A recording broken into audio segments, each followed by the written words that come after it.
Adding value to your property allows you to 1, increase equity, 2, increase your returns. And today I'm going to show you 5 ways you can add value to your investment property. The first way to increase value is to carry out a refurb. So here you need to buy a rundown property, which is below market value, and then you will complete a refurb on it to then bring it up to the market value. So here you want to be comparing your property and the spec and the scope of works with what the comparables have got. So for example, if they've got a landscape garden, you want to be doing a landscape garden. If they have open plan kitchen diner, you might want to think about that too. But the important thing is to only do what is needed. You don't want to be adding additional cost for the sake of it. And this is where doing that comparable analysis is so important. For example, you don't want to be doing a kitchen extension if your comparables haven't got a kitchen extension, and you only want to be doing things that add value. So you need to ensure that your refurb and the scope of works is adding value and therefore providing a good return on investment. So carrying out a refurb actually provides value in 2 ways. So firstly, it increases the overall value of the property, and therefore in future you can refinance it at that higher value. And 2, it also increases the rental value of the property, which means that you get to maximize your returns in 2 ways.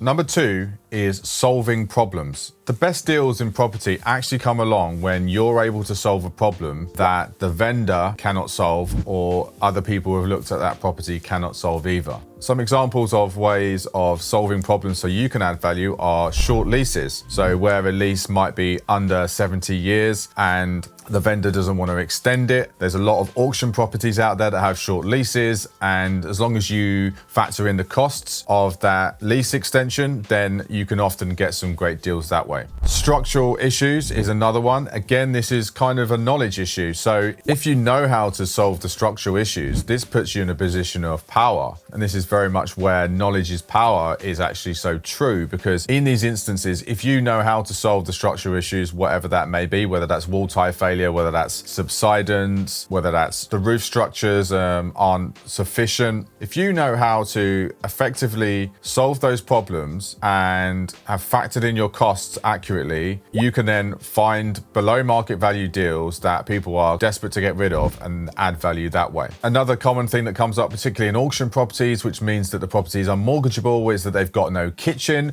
or they've got no running water. And again, as long as you're factoring your costs and you know how to fix that, that's an easy way of adding value and then bringing it up to become a mortgageable property, and therefore you can either sell it or refinance it. And then you've also got legal problems. So for example, the title might not be registered, the property might not be actually registered with land registry, or it's got some kind of issue with its lease. And as long as you've got legal advice on how to fix those problems and know, 1, whether they can be fixed, and 2, how much it's going to cost, then that's a great way of coming in and being able to add value where others might not be able to because they're kind of put off. And that's the whole thing about problem solving here, is that a lot of people are put off by solving these problems. But if you're in a position of knowledge, then you're very much ahead of the game and then can add value that way.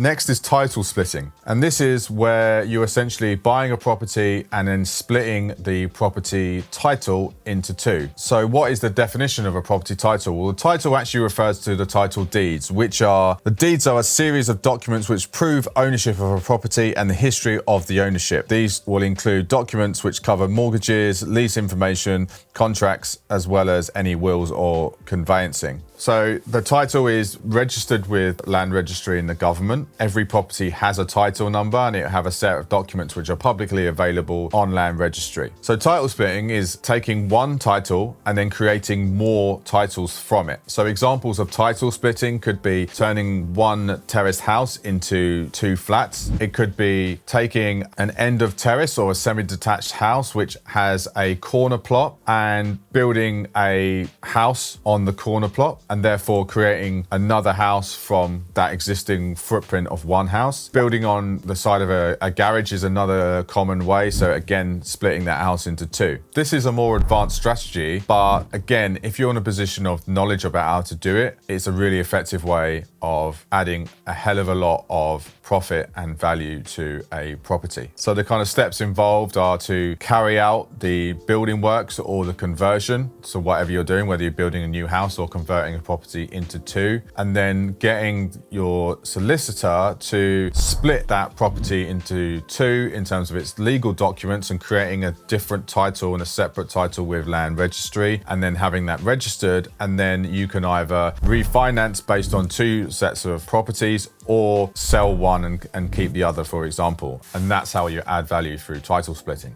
So the next is adding square meterage. Square meterage is essentially the footprint of the house and the amount of livable space that a house has available. And the way that you have to look at this is more livable space equals more value. Because as you know, for example, if you had a 2-bed property and compared it to a 3-bed property, the 3-bed would be worth more than the 2-bed if it was in the same area. So there's a few ways of adding square meterage, and a lot of people in their own residential homes carry out these methods. So for example, one of the most common is doing a loft conversion and creating normally an additional 1 or 2 bedrooms in the loft. And this is most effective in higher value areas, particularly in London and the Southeast, where the uplift in value through an additional bedroom could be around £100,000. So adding a loft conversion where you're potentially adding 1 or 2 bedrooms could add potentially £100,000 or £200,000 to the value of that property. So extensions are a common way of adding value that, again, a lot of people have done on their own residential homes. But in terms of looking at it through an investment point of view, they are a great way of adding value if they are done right and if they're done in the right area. So what do I mean by that? Again, back to the example I gave earlier, you only want to add an extension if you can justify the extension in terms of the end value of the property, if your comparables have an extension as well. And again, is it going to bring you a return on investment? So if you do it in a sort of cheaper area where, you know, an extension might cost you £40,000, but your property value is only £100,000, it's probably unlikely to add much value. However, if you did it in London and the Southeast, it's more than likely to actually add value to that property and bring you a return. Reconfiguration of a property is a little bit more straightforward possibly than the other examples that I've given. And here is an example of reconfiguration is essentially adding a bedroom by changing the layout of a property. So we've done this before where we've moved a bathroom, and often bathrooms can be quite large. So you could move the bathroom elsewhere in the property, make it smaller,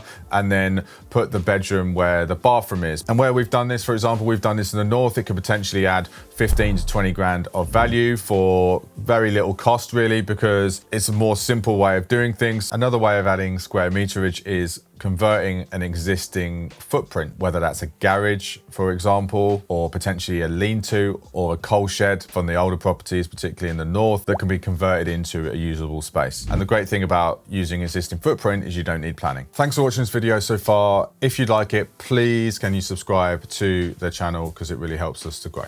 Thanks very much. So the fifth way of adding value is through increasing your returns by increasing the cash flow you're getting from the property. So this is all about guaranteed rent schemes. Now there's a variety of different versions of these guaranteed rent schemes, from social housing providers, government schemes, councils, and service accommodation providers. These schemes tend to be on a 3 to 5 year lease, so it's more of a commercial arrangement. And these providers will lease the property from the landlord and provide a guaranteed rent every month for the term of the lease. The reason this increases your cash flow and your returns is because there's no management fees, there's no voids, and some of these contracts actually come with a maintenance allowance. So for example, some of the social housing and government-backed contracts come with a maintenance provision of £300 per maintenance item, per repair item, and all of which increase your revenue you because you've got far less costs associated with that property compared to a buy-to-let. There's many benefits to these schemes, as well as the increased returns, because you're actually guaranteed that income compared to a buy-to-let, where you're going to have potential voids, but you're also going to have uncertainty sometimes of whether the tenants will be able to pay their rent. And the other benefit of that is because they take the property off your hands, you don't have to worry about it, and it is as close to sort of passive income in property as you can get. So that's my 5 ways to add value to your investment property. As you can see, there's a real spectrum here. Some are more simple and some are more complex. Overall, you do need to know what you're doing, but as I said, knowledge is power. So if you get up to speed and get educated, you can get some real good deals out there, and it's a great way of maximizing your returns. If you've enjoyed today's video, I'd really appreciate if you could like the video and subscribe to the channel. It really does help us to grow and get more content out to people like yourself. So thanks very much in advance. Thank you.